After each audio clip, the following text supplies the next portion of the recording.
So this is the second episode of the Ranch and Range podcast, and we're going to be talking about biomass and biochar, which I have been learning about for since 2018 pretty successfully, and I'm not 100% where anybody's at with it. It seems to be. I was listening to a podcast today, actually, and they said, "Is biomass and biochar a solution?" And that says it's like, and they said, well, it's like one of 30 solutions, but it's it might have some real merit. And so I think a lot of people have a good concept of biochar, but I don't know if they have a realistic or biomass of what is actually what you can execute and is applicable to now. And so I saw you guys doing some really cool stuff, some of Ryan's different things that he's doing, and I thought these are two guys that I want to talk to. And they also and Jim also went to my parents' alma mater, Oregon State. So Good we're both beaver. start, yeah. And if you want to talk about natural resources, you talk to beavers, of course, and Oregonians. So um, I'm just going to go in order as the way I met you guys, and I met you online, and this is our first time talking. But I think I'm really impressed with everything I've seen, and since I've started following you, so I'm just very excited to have this conversation. I think it's going to be fascinating. So, Jim, you want to tell us a little bit about yourself? Sure, I'm Jim Archuleta. I started with the U.S. Forest Service about 1995 as a student co-op, and then took on a full-time position as a soil scientist at the Diamond Lake Ranger District on the Umpqua National Forest. If you've ever been there, uh, it's actually the landscape was laid out about 7,500 years ago when Mount Mazama or Crater Lake exploded. And now the valleys are filled in with this very free draining, low nutrient holding pumice soil. And that's actually what brought me to consider biochar and its feedstock of biomass and what it could potentially do. So by looking at how we could reduce our wildland fire risk, we could potentially also make a soil amendment that could help us uh, trigger soil development that could help us change the wildfire conditions. And the last 5 years of my work with the Forest Service was in wood innovations, which is how I really got involved into biochar and uh, developing some of the equipment that we have now that with air burners, and Ryan has he operates some air burners equipment. Well, and I think that might be a good transition. Ryan, when you get done giving your basic information and telling us a little bit about yourself, you want to just go right into telling us about how what air burners are, what you use them for, and what other uses they might have. Yeah, so I started my company, Valley Environmental, just at the end of 2019. Just seeing a lot of issues out there with biomass, a lot of invasive species, diseased, on top of just excessive. And so it got me exploring a different solution, which is where I found air curtain burner and reached out to air burners, learned a bit about it, but also learned about some of the struggles of bringing it in the Pacific Northwest, which was permitting. It's been very expensive. It's been quite a journey. But fast forward to now, we've gained a lot of ground. Been able to network with like Jim and other people at different agencies, and we're really making a big push on bringing this technology to the Pacific Northwest.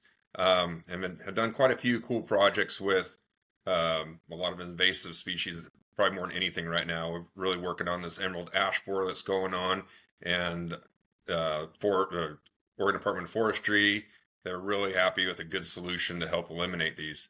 So with doing this business, it also got me introduced to biochar.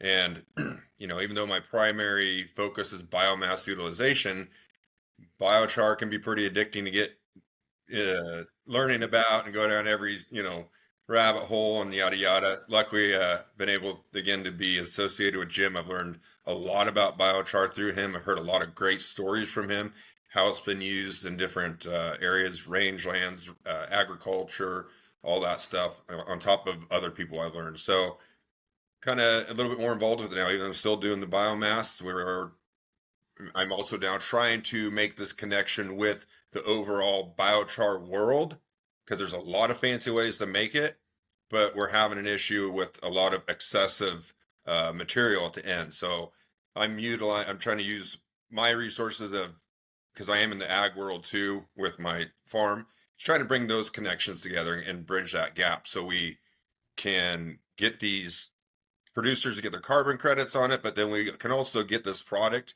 out and make more money on it, but also more environmental impacts to ag lands and other properties. So I guess since we're going to be going down this, and I think that there's a lot of nuance in this in biochar and biomass. Jim, can you give us a rundown on what the difference is between biochar and biomass?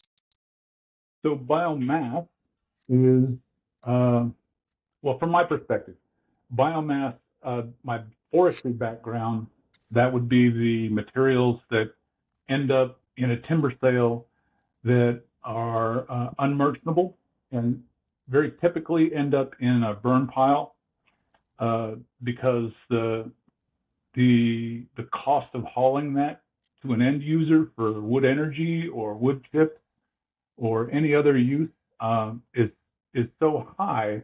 The cost of transport is so high that people will actually pile the material out in the woods and burn it. So why that's while that's a good way to get rid of materials fairly quickly and for a low cost, there's we're starting to recognize more risk with that. And I would bring up the 2002 wildfires in New Mexico, which actually were started from a Forest Service burn pile. So rather than putting that stuff in a pile, we could actually use equipment like the air curtain burners that Ryan has, or any other method to make biochar. Turn that into a material that then you could use either on the site there to increase water holding and nutrient holding capacity. Like I mentioned previously, the district where I started working it needed that material. So that's what, and then while the biomass can be anything, it could tops, branches, limbs. It's not going to be the material that you would normally find as you're walking through the forest that's already starting to decompose. This is going to be predominantly fairly fresh stuff that is the harvest residues. So we're not talking about going out there and raking the forest or anything. We're talking about just handling the material that we're already touching and putting it to a higher and better use than just sending it up into the atmosphere. And then the biochar is when we take that material, put it into a low oxygen environment, or once it's actually carbonized, removing it from the firebox and putting it out. So that way we can maximize the amount of carbon in it. And that carbon is what we want to put into the soil and use that for increasing, like I said, water holding capacity, nutrient capacity. We have been working with the EPA, or the Forest Service has been working with the EPA to use it for reclamation of abandoned mines. And they were actually finding that they were increasing the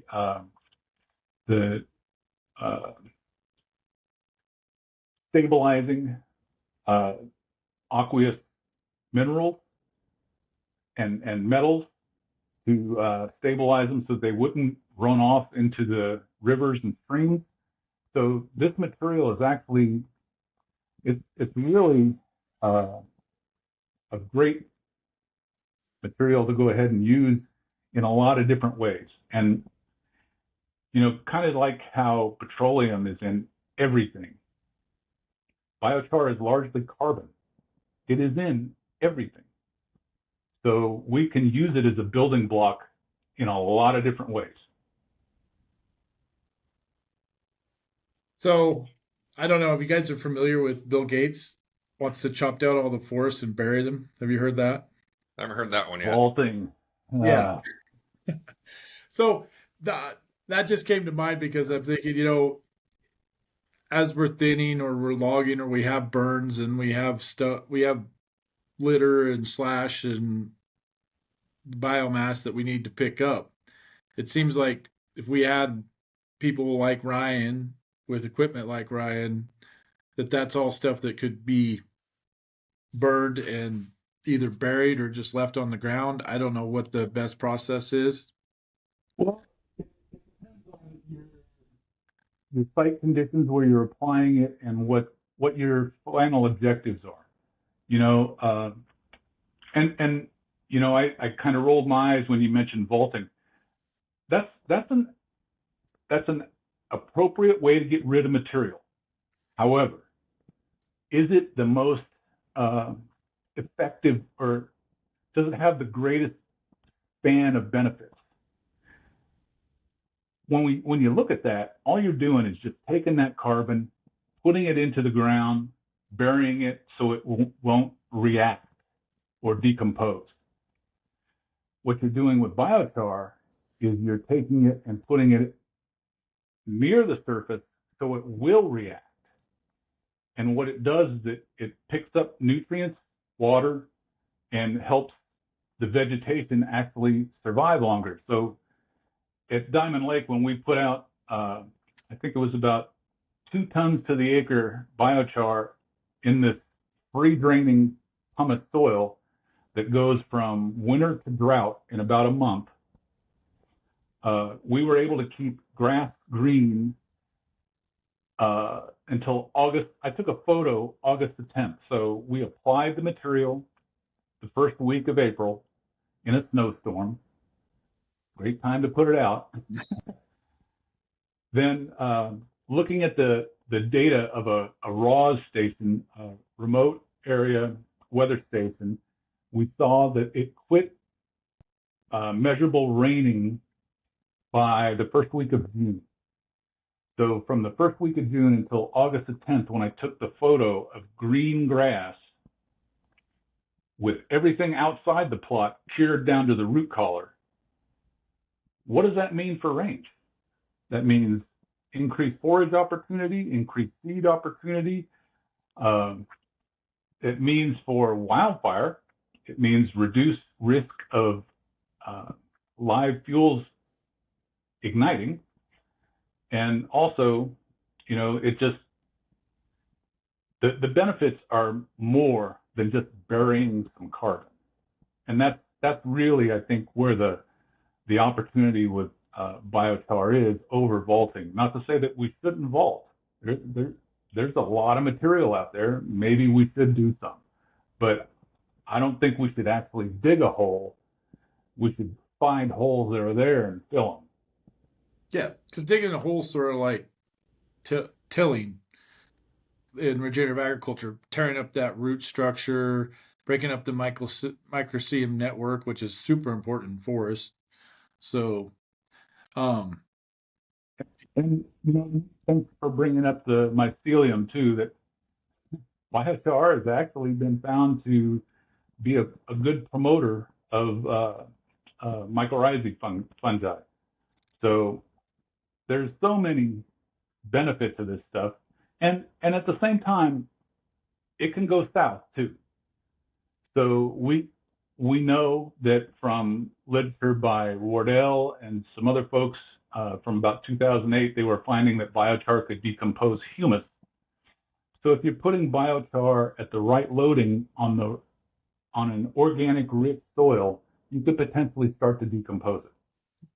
So you just got to know what you're doing And that's why we stuck with a lot of the soils that we had screwed up either through mining or road rehab or, something where it was already missing that organic matter component. And we were bringing that back with the biochar. And the biochar actually is not the organic matter, it's the trigger that will, or the catalyst that will allow an increase of soil organic matter.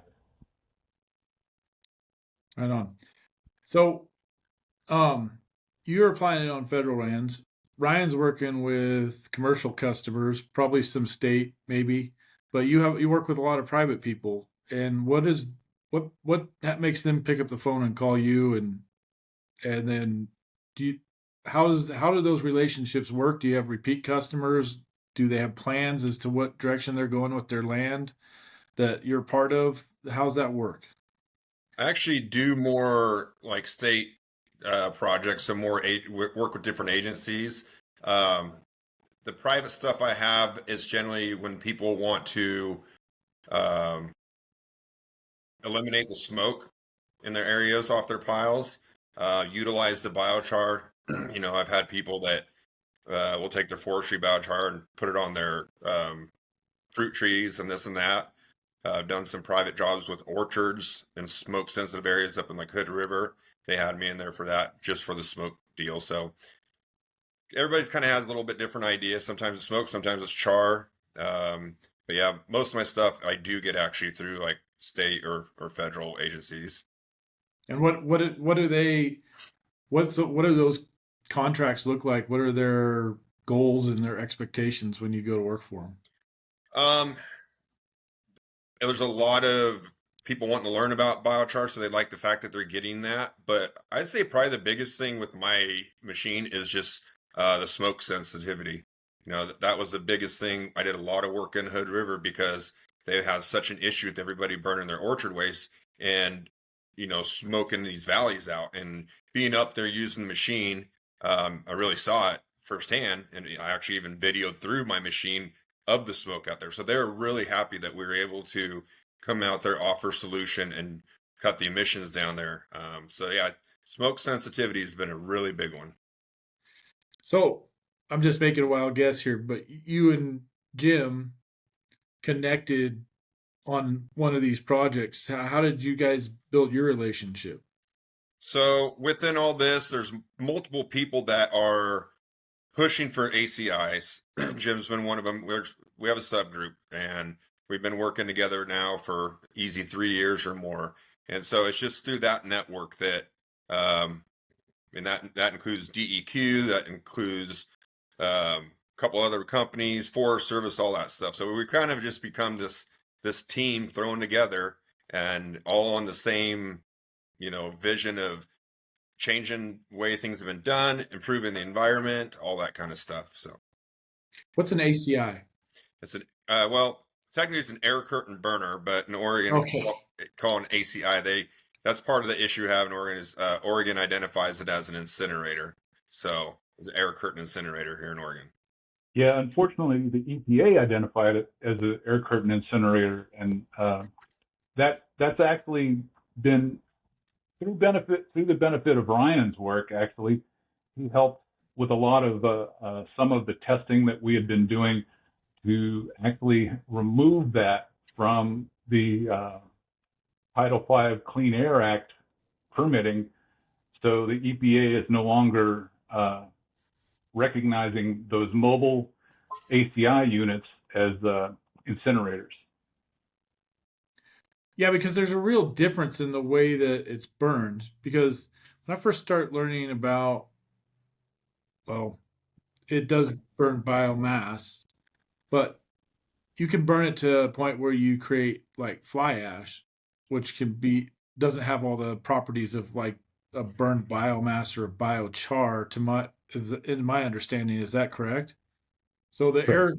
the air Yes. curtain burner is a process that allows that um, it allows the charcoal or the biochar to get that surface area that it needs to really be a good soil amendment.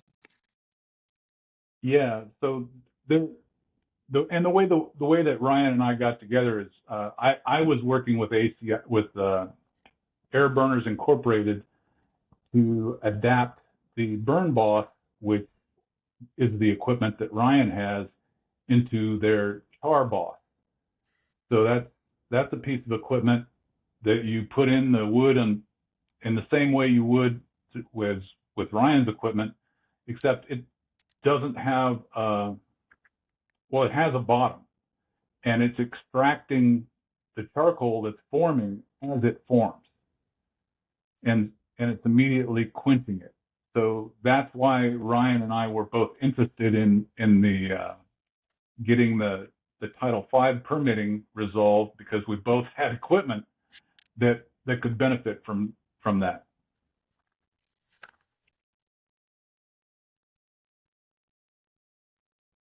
Our boss doing. So the applicable part of the business is that it decreases the smoke, which is a weird marginal reaction to me, when the goal is to create these byproducts that, like I said before, could amend the soil.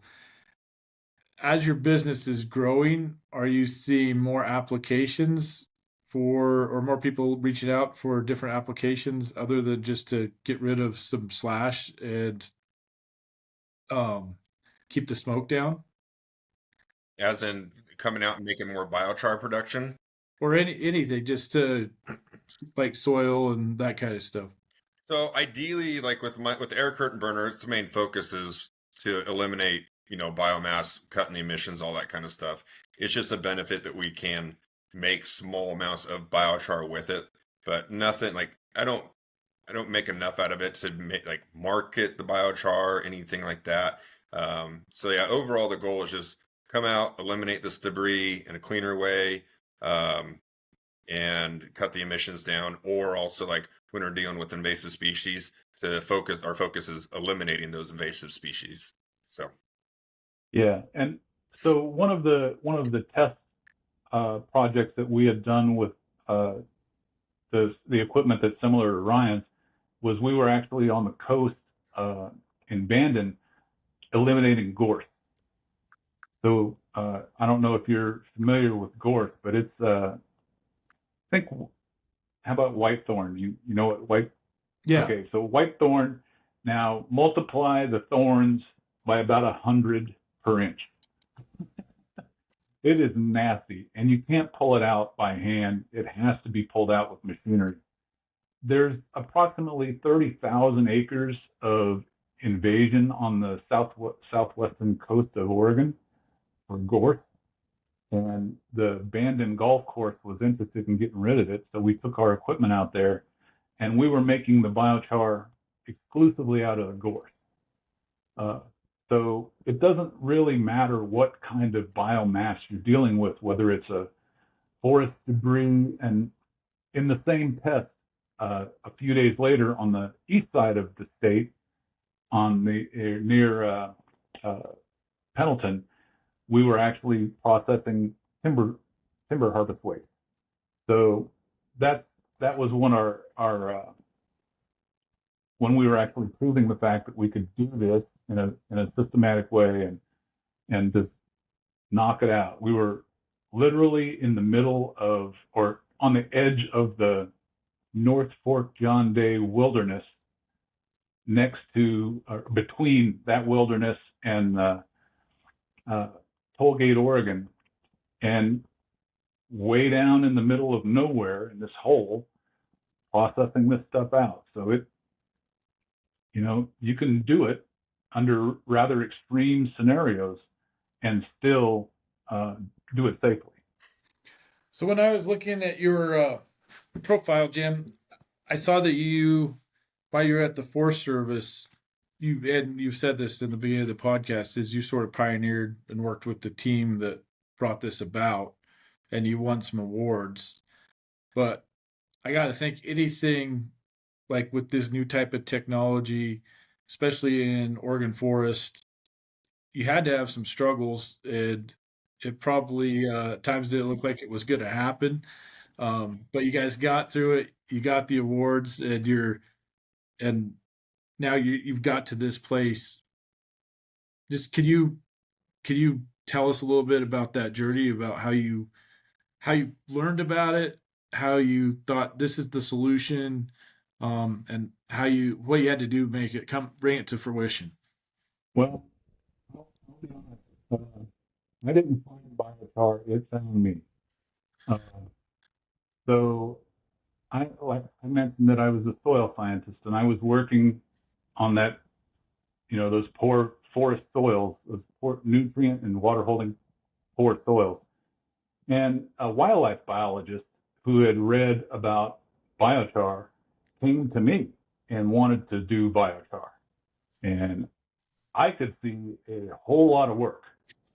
So together, he and I were in a commute, an hour and 15 minutes one way up the North Umpqua to work and down the same amount of time. So he would harangue me on the way up, and I would try to convince him out of it on the way down. It took about 2 months for him to finally get me to read some literature. And once I read it, I realized, I was wrong. Let's see how we can do this. And I've been on this strange trip ever since. And how long ago when did you start? About 2007, 2008. Oh wow, so you were really early. Yeah. And Ryan, how did biochar find you, or biomass find you? Just with the company I was working with, we did a lot of property maintenance. So I hired companies to do a lot of tear outs on some larger retail properties and just started. I think disease product plants were one of the biggest things that I started questioning, like, where's this stuff going? Like, how are we going to stop these invasive, species or diseases? And I was getting told, oh, it's getting quarantined, it's getting buried. I'm like, uh-huh, right. Also dealing with like we did a lot of shrubbery tear outs with a lot of the homeless stuff. I'm like, where's all this going? Is it just going to go into these big mulch piles and people are going to be digging in this stuff?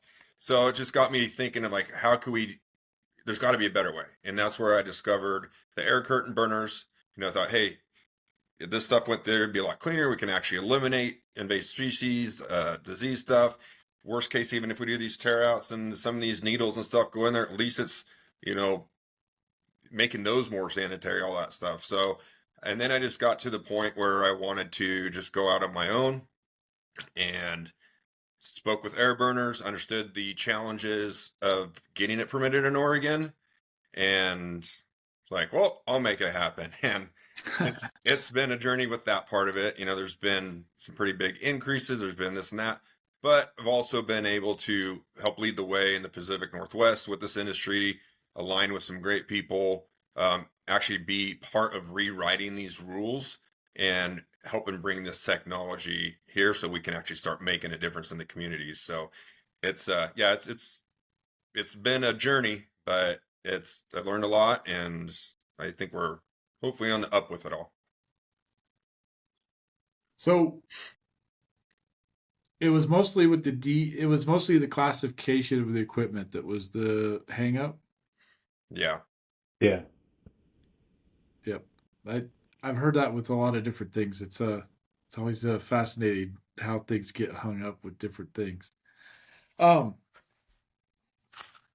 so just on a tangent, just because I was fascinating when I was researching Jim, I saw that you went to Haskell University, Haskell Indian Nations University.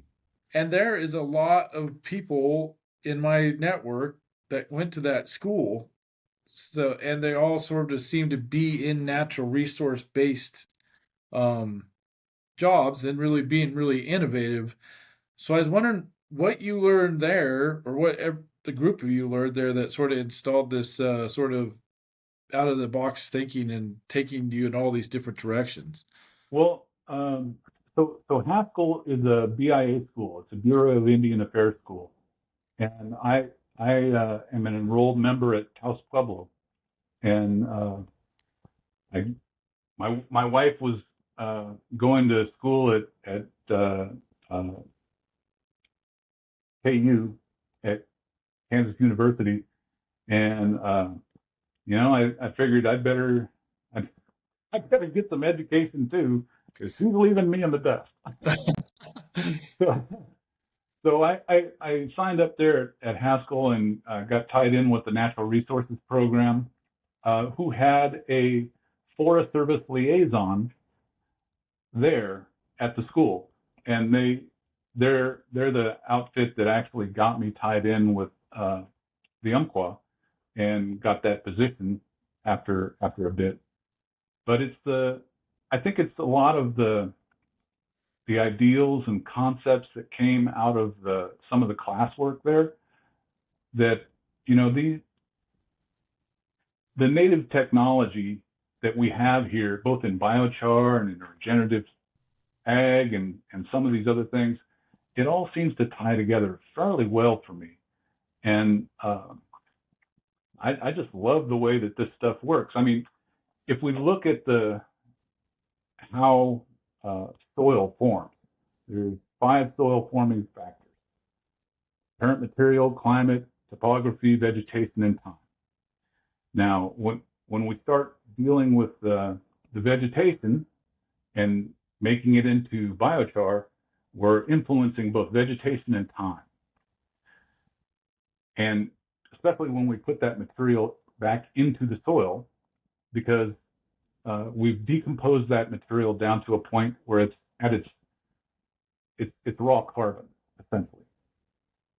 Now, by doing that, we're also influencing another factor in the 5, climate, because now we have not only influenced the soil forming factors, but we're also sequestering carbon simultaneously. And that's what I like about this whole thing, is that it seems to be this very tight circle. So if you can wrap your mind around it a little bit, you can start to understand how you can change the landscape or influence the landscape in ways that could benefit us over the long haul. So that's fascinating to me, because when you're talking about that and the 5 different characteristics of the soil, it's very much like Gabe Brown, but very reminiscent of early Alan Savory and holistic resource management. And when Savory brought the Savory Institute to the United States in the 80s, one of the things that he found is that Americans are very into systems. And he had this toolbox, and early on, fire was part of the toolbox. But I think he always thought that maybe we went a little overboard on fire. And it seems like what you're talking about, that time and vegetation and what these processes do, is that substitute for fire, but not as violent. Well, over the I guess the other thing about this whole thing, biochar and setting up the landscape, ultimately what you're going to do is you're going to create a condition to where you can do a low cost broadcast burn. Because what you're doing with the biochar is you're setting up both increasing the water holding and the nutrient holding capacity of the soil, which means that you're going to have more or better live fuel moistures that are able to sustain themselves through a fire. So the fire that does rust over, when we have a short-term, low-intensity fire, we have better effects. You guys recognize that in regenerative ag and regenerative grain. We also recognize that in the forest, because the repeated burn throughs, if they're done really fast, they also form more charcoal. The longer it burns and the hotter it burns, the more ash we create.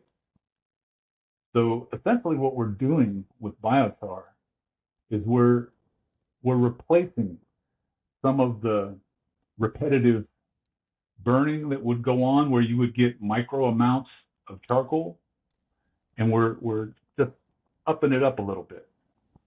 Yeah, where I'm at in Adel, when I take a shovel to check my soil and push it all out and I look at it, you'll find little specks of charcoal in it, and it's from repeated burns from on the reeds and the grasses and everything, or any brush that was there.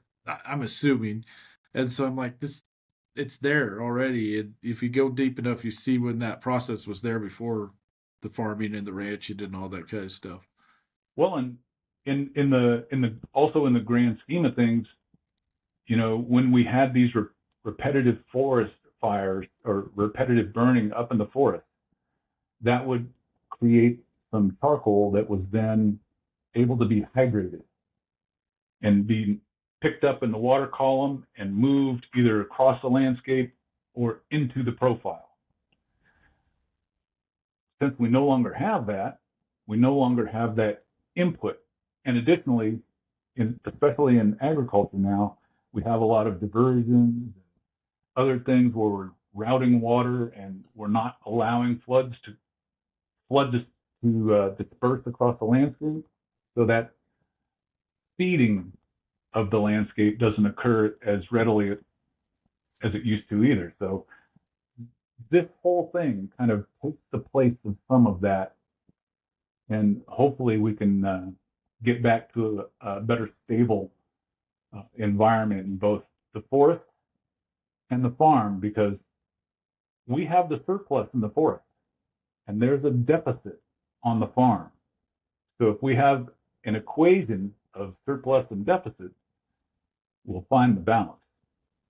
This is a good transition for Ryan, because one of Ryan's other side businesses is you you you move manure around. And what I forgot, I wrote it down here. What are your soil building program? Yeah, so we have drop box services and we haul a lot of horse manure from local stables. Got a couple properties that take it, but then we also have our own farm that we implement it into our ag property. So we've seen some great improvements just by composting with cutting water usage down, just better plant growth. And then this year we're going to implement a lot of biochar. I've had what am I at? Over 100 yards of biochar sitting there that we're going to mix in with this manure and get it spread out on the fields this spring. So it'll be really exciting to get that going as well. So I have a gentleman here in Lakeview that is also working on biochar, and Jim alluded to this earlier. But when you do mix it and you do apply it to farmland, if you don't, for you guys can correct me on the words, but it needs to be sort of seasoned. It needs to sort of absorb other micronutrients so Charged or activated. yeah, or it'll, when you apply it directly to your soil, if you're too heavy on it, it's going to kill your soil microbiome, probably disrupt your microbiome network and everything. So what you're talking about, mixing it and like putting it in a decent ratio, and probably the ratio depends on your moisture levels and your soil profiles and all that kind of stuff. So it's not just something you can go out and do. It's something like I did. I sort of did a rough estimate just based on what I researched, and I have pretty high organic matter, and I can't remember what the suggested application per acre was, but I sort of dialed my back, thought I could get by with like 2 tons per the acre, because I already have a pretty active organic matter, and it's already, my soil's pretty healthy, but it probably wouldn't hurt me to add a little bit just for water retention and that kind of stuff. So you're sort of going into uncharted territory, and there's probably a certain amount of education component that goes with it as you're doing your soil building program, isn't there? Yeah, from my perspective, especially when you were talking about Lakeview, I didn't realize we were in Oregon. But the biochar that we're have been using, especially in the forest, has been just raw, and it hasn't given us that or it hasn't stopped productivity, because where we're applying it is probably the worst case scenario. Uh, so for those of you who are kind of new to biochar, think of it as an empty battery. So if you can't use an empty battery to run something, it'll just suck up whatever juice it can pull in.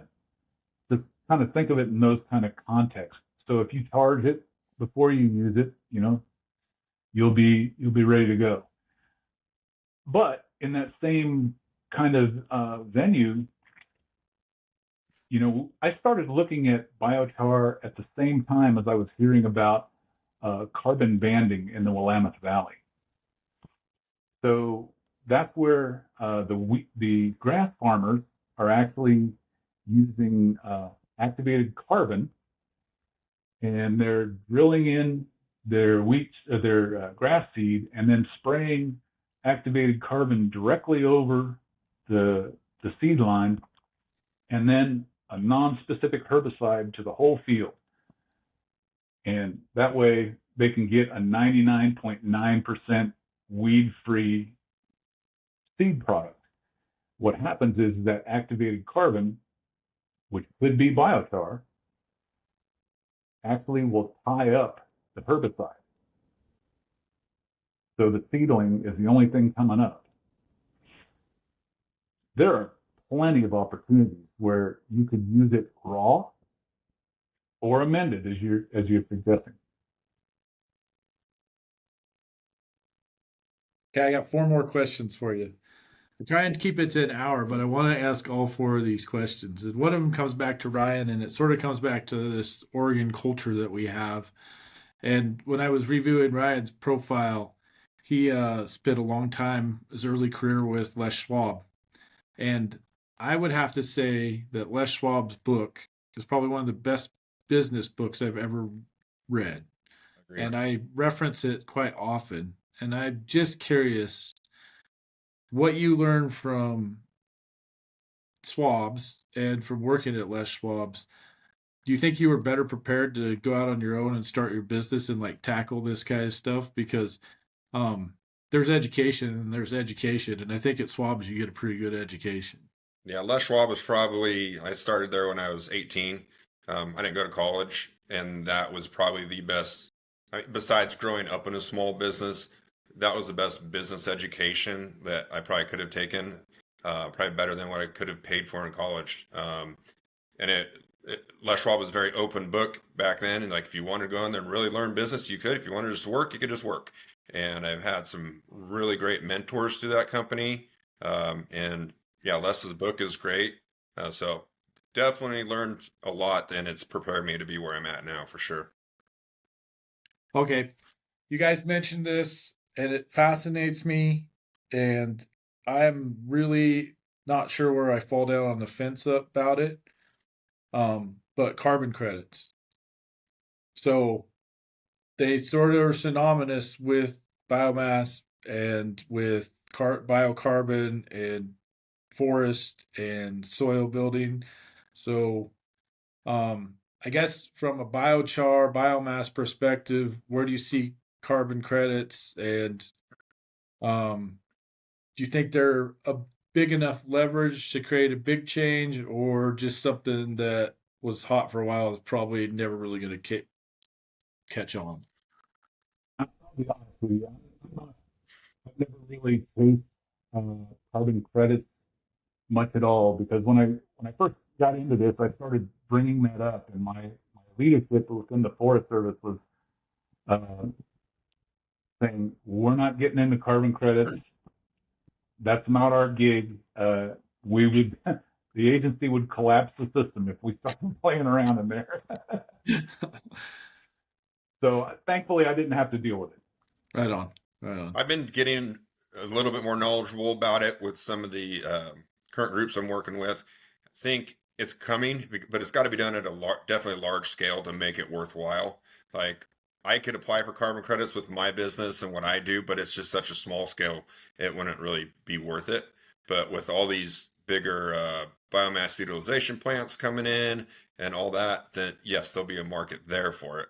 So, and that's kind of where I got tied into, inserted more into the biochar world, because going to these conferences and this and that, and seeing all these great ways, hearing all this stuff, but we're not hearing what we're doing with all this end product, biochar, and we're getting stockpiles of it. So currently working in right now to tie in, the carbon credit world to the ag world to some other worlds, and getting the right type of biochar produced to make it the right type of marketable product and make it beneficial out into one of the biggest industries, the ag world. I mean, it'd be such a great product to get out there. Yeah, I can't agree with you more because you there are so many niche markets for biochar, but really when it comes to working at a scale and volume that would be meaningful to the forest, it's going to be ag. It's got to be, because the amount of volume that's out there in the forest and the amount of potential uh, demand that would be in ag, these two things got to meet. And I've mentioned it before to a lot of folks that the USDA Forest Service and the USDA NRCS are both the USDA. We Yeah. could take the surplus from the forest and apply it to the deficit through the NRCS and just probably make the money that's coming through the USDA spent more efficiently by also reducing wildfire risk and our food insecurity. And they're getting close to that, right? With Getting this very close. mobile biochar production, the USDA just did the grants for. Doesn't that have an NRCS tie into it? Yes, and that was actually started off by Eunice Padley back in uh, like 2010. I actually helped edit some of that early work that the NRCS was doing. It's fascinating how long this has been in the works. It's been a road, man. And I think people take that for granted. I don't think they really truly appreciate, like, you guys that are pioneering this, just how long you've been immersed in this. Well, the funny And thing about it, it's such an easy concept and it's such a needed thing. And I think as a whole, we overcomplicate it. But like, there are so many benefits to getting this stuff out there, and also facing a lot of current issues that we're having. Like, whether you believe climate change or not, whatever, there has been some shifts in there. So to be able to have these products, we've got to start getting it out there now and not trying to keep reinventing the wheel. We have drier summers. We need water retention. So hopefully, out with these programs, we can start getting all this product out there, because it's been going on for so many years that there are tests that have been done. There are proven deals. There is earlier production in certain crops, all that kind of stuff. And now where I think we're at a point to just getting all that information together so we can actually just move forward with it, instead of everybody, oh, it's new. It's not new anymore. Like, let's get it out there, because we have issues with chemicals in ag. Um, and farming is getting tight margin wise. So if we could get a product out there that's going to help cut water, that's huge. I mean, it costs money to pump water, all that type of stuff. And if we can get a year earlier production in certain crops, that's huge. So it's great that we have stuff like this coming out to where we can open it up more, talk about it. But um, yeah, I'm looking forward to seeing where it grows. And there are some programs like the 336 program, that some cost sharing could be huge to this industry and help, pay some of these farms to start utilizing it. And I do want to point out that this is not new in a serious way, because over 1,000 years ago in the Amazon basin, Terra Preta do Indio was laid out and allowed those people to change their soil environment on the most chemically weathering environment on the face of the earth. Those soils are still chemically and nutrient viable. So much so that they were actually mined at one time and sold as topsoil. That's incredible. Um, I don't even want to go down this one too far, but biochar has antibiotic properties that's beneficial to animals. It's it's credible the breadth and range of how it can be applied. And I don't think the USDA is going to touch that one for a while. They are touching it. Oh, are they? That's good to I hear. can tell you that I know of that in the Forest Service that was interested in using biochar for chronic wasting disease, and they're looking at it now. That's awesome. That's how I got introduced to it. It was all pretty hush hush. And yeah, it's got great. It has all these great properties, but sometimes you don't want to talk too loud about it. Well, I'm retired, so I can say what I want now.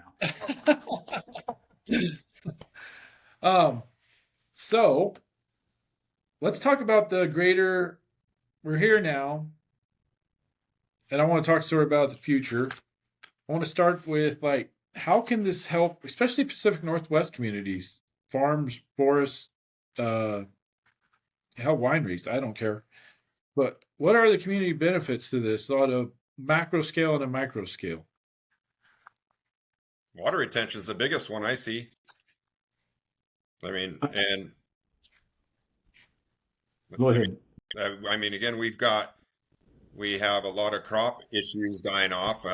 It's a proven for water retention. We have Christmas tree industry getting hammered with seedlings dying. Why are we not applying it out there and helping with that? There's proven stories for improved seedling survival. Um, but yeah, water retention, I think, is probably one of the biggest benefits that we can do in the ag world. So I see it as an opportunity, like I mentioned. We could change the soil for a better condition. So the Lakeview area, or just north of you in, let's say, Simone, you have these homogeneous lodgepole stands that go on as far as the eye can see. The reason they're there is because of those deep pumice soils, those free draining soils. Those are the only trees that can maintain in that environment. If you were to thin that out, take that material to biochar, apply that biochar to the land, you could potentially, and then manage for grass. You could create a range opportunity that could be easily burned and maintained as a shaded fuel break, and potentially start growing ponderosa pine, because now you've changed the soil environment. Mm. It's just a matter of how we want to apply this and which trajectory we want the soil to follow. This is the great, perfect segue. How many jobs, if we start utilizing these innovations, these technologies, what do you think the potential amount of jobs that it could add to communities in the Pacific Northwest? I'm sitting in a timber community that since 1993 has been basically economically wiped out. And they have all this vast amount of resources around them. And there's hasn't been that replacement to replace the logging that was there. And we had one of the largest fires in United States history with the bootleg fire was over 650,000 acres. So do you think this has the potential to create jobs and to, I mean, where do you see this going in 10 to 15 years? I think if we use it in an appropriate way, we could reduce the wildfire risk as we improve the soil conditions. And like I said, to trend the soil in a different direction. You're not even going to change the soil order as much, in its taxonomy, but you could change it enough to where it could start growing a different variety of trees, or potentially even using like I mentioned, if we were to thin out those lodgepole and start growing grass. One of the first things they teach you in civiculture silviculture is the study of trees and how to grow them, is that trees are good, grass is bad. The reason being, the grass, if you get a good enough sod, you can inhibit tree growth. So if you maintain enough of a sod, you could stop the lodgepole coming up and then support the trees that you want there as a desired condition with the right soil. Because just go up to the Diamond Lake, just north of Diamond Lake. You see that homogeneous lodgepole, and then all of a sudden it starts to rise up out of the valley. And that the reason that it goes to Douglas fir and the mixed conifers is because now all of a sudden the roots are able to reach the buried soil, the buried older soil that has nutrients and water holding capacity. What are your thoughts, Ryan? As for jobs and industry, I think there's a lot of opportunity. It's just on what direction you're looking. I mean, the technology that's out there to create this product and deal with the biomass utilization, they make power plants with it. We could be producing electricity for communities. And then also then you have the end product. The biochar could go, if we get the right industries out there, you've got that building. We have so many different types of technologies that we could be out in the field doing more cleanup and creating more jobs. We all know we have a huge juniper issue. Why are we not utilizing the juniper and putting it back in the soil and making a big story on keeping water there? So there's a lot of avenues that done right, then yes, we could create a lot of opportunity jobs. I'm sorry, guys. I gotta go grab a table. No problem. I'm about to die. I'll let Ryan cover this while you're plugging in. What's your advice for people that want to get into this? Where they need to start, and what's a good way to bootstrap your way into this, or where do you need to look to find business? Oh, I don't know if you want me answering that. I don't know. Right now, again, with the fees it's until some stuff changes, it's very costly to get into. If you're looking at just a direct biochar world, like again, there's so many avenues that it could go. So, I don't know. I don't have a solid answer for that one right now because there's just so many opportunities out there. And myself, I think if I were to advise somebody wanting to get into biochar, I would advise them not to get into biochar as a standalone operation. They're going to have to get into it through as a co-product. So wood energy or fuels reduction, like Ryan's doing, or some other kind of activity that will help bring them along. Because biochar by itself at the moment is maybe not be a self-sustaining kind of thing. But ultimately, I hope that it will get there. But right now, I don't think if somebody were to just think, biochar is the way forward, and that's all I'm going to deal with, you're gonna be out of money here pretty quick. Well, that's sort of what made me want to reach out and visit with you guys, is because I liked your business models. It's sort of a hybridization of a lot of different things, and you're focusing on you're focusing on the stuff that nobody else wants to focus on, sort of the secondary stuff. And I think that so often, and my world's mostly regenerative ag, but everybody goes for the big shiny trophy stuff, and there's so much of the byproduct and the marginal stuff or like a lot of the money in a carcass of beef is made in the offal, not even in the prime cuts, and the packers keep all that. And so I think in all industries, especially natural resources, you got to have that holistic picture, and you have to be able to do everything. You can't just go for the trophy stuff. Yeah.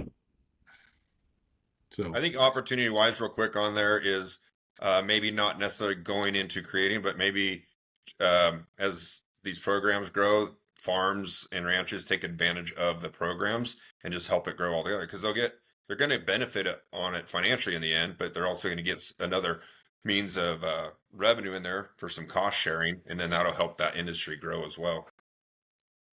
Yeah, that may be a good point because it may not be somebody standing up a biochar business as much as it is dealing with some of these opportunities like the CSP program or the other stuff that the NRCS has, and they could be the subcontractor to the farmer or whoever that's dealing with this. I think that would probably be the most logical way for somebody to get into the business is find a way to, if they were to have a group of farmers or an area that they could manage to get rid of biomass for folks on a regular opportunity. And that's state, federal. Who do they look to? Who's trying to get rid of biomass right now? Who's the big? Well, everybody is, quite frankly, the Forest Service was talking about vaulting material from California in Montana. Yeah, I know. But that's the problem. There's just so much material out there. We got to start dealing with it. And the best way to deal with it is to improve our soil. All right, you guys have any final thoughts? I I don't. just appreciate the opportunity to talk about this stuff. It's been it's a passion of mine, and I hope that it's going to benefit more than just me, and I'd like to see it benefit my grandkids and their grandkids. Yeah, I love that Lakota, the 9 generations thinking. Uh, I mean, I struggle with just what my son's kids will do, but it's a good thinking. It's a good thing to think about. Like, what are you going to leave out of the way? And I really think that what you guys are doing encapsulates. It's correcting miseducation. It's like the Savory thing. We had a whole bunch of tools. We didn't quite apply them right. And this is a nudge back to say, okay, we understand now. We can do better. So I have to commend you guys for that because just a little bit I've followed you. I think you guys are on the right track, and I appreciate your time. Yeah, and I just want to add too. I appreciate the opportunity of being here, and it's been again a pretty wild ride and this and that, and it's awesome to be aligned with people like Jim and take that knowledge from his years of experience. And I just look forward to someday when it's just like really clicks out there and like, oh dang, and we're really seeing big changes and we're losing the whole like, well, this is how it's always been done. Well, that's why we're having issues we're having now. And I see it coming. Like there's a lot of people pushing on it. And so that'll make me smile when we really start seeing all this hard work come together. All right. Well, I'm going to end it. Thank you, guys. Thank you. Appreciate it. Thanks.